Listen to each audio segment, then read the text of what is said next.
who loves a challenge. Mm-hmm. So what do you think is the crossover between your music career and your art career? Well, the music career was out of holy obedience. I never wanted to be a musician, but they asked me to. And they asked me what I wanted to do, and I really wanted to be a science teacher. And I wanted to be like Sister Celine, just she's such a good scientist. I didn't like biology, but I loved chemistry. Mm-hmm. And then I'll never forget the head of the music department came down and met her in the laundry, and she said, I just talked to Reverend Mother, and she wants you to go into music. What? And I played French horn in the high school band, but I didn't know what the hell I was doing. And that led to a 30-year career of teaching music. Yeah. And, conducting. Well, no, I took longer than that. Yeah. Because I started teaching music when I was 51. So 51 until I just retired. I stopped doing music probably in 1970. But I conducted orchestras all over the place. Yeah. Yeah. One thing I noticed, this is really abstract, but I noticed it yesterday. I was in the dining hall at St. Rose. They had Staff Appreciation Day. And I was looking at your Last Supper and Charge on the wall there. And we were talking about conducting symphonies. And we were talking about how you have to be a conductor, how you have to put all these moving pieces together and to make one masterpiece. Yeah. And when I was looking at your Last Supper, I thought it's the same thing for your woodwork. You have to put all these little pieces together to make one large mural. Yeah. That it's very kind of that similar, seeing the individual and then seeing the whole. Yeah. And here's the other thing too. You have to know when to use the power that you have and when not to. Because there are times when, because one time the Minnesota Symphony came to, when I was teaching at Mount Scenario, and the Minnesota Symphony came as a guest orchestra, and I was conducting one of the pieces, and the concertmaster just took his own tempo, and after only about one line or two lines, I stopped him and I stepped off the podium and I said, when you're in my orchestra, you're in my orchestra, and I'm the conductor, and you will follow me.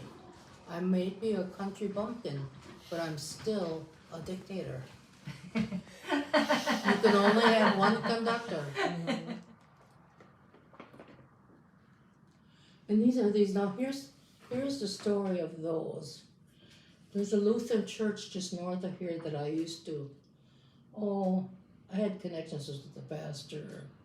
I made a good shepherd and some sheep for the sanctuary for this church. And then they were looking to make stained glass windows.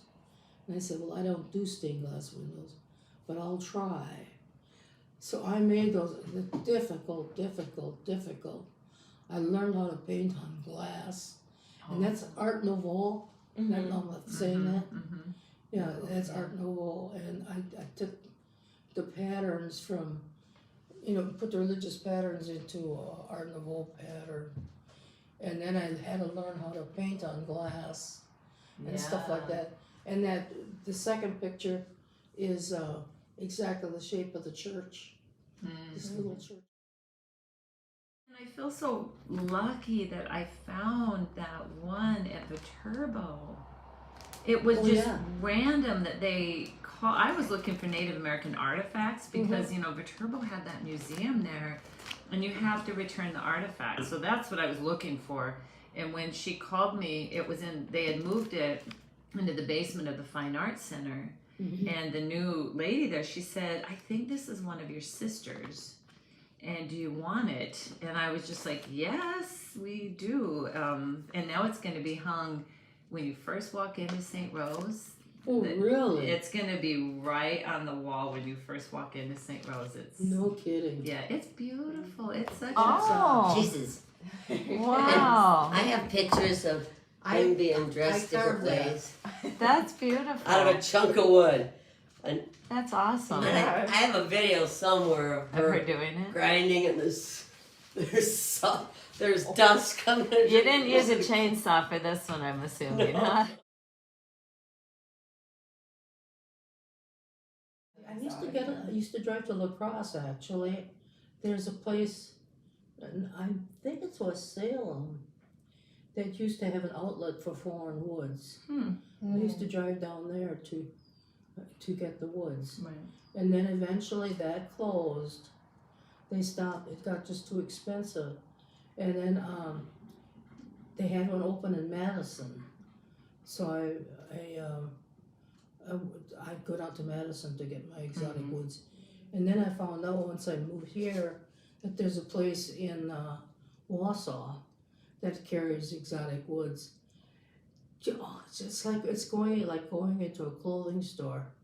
But just the last 3-4 years, how it has changed, that they will not, they won't send the colored woods anymore. Interesting.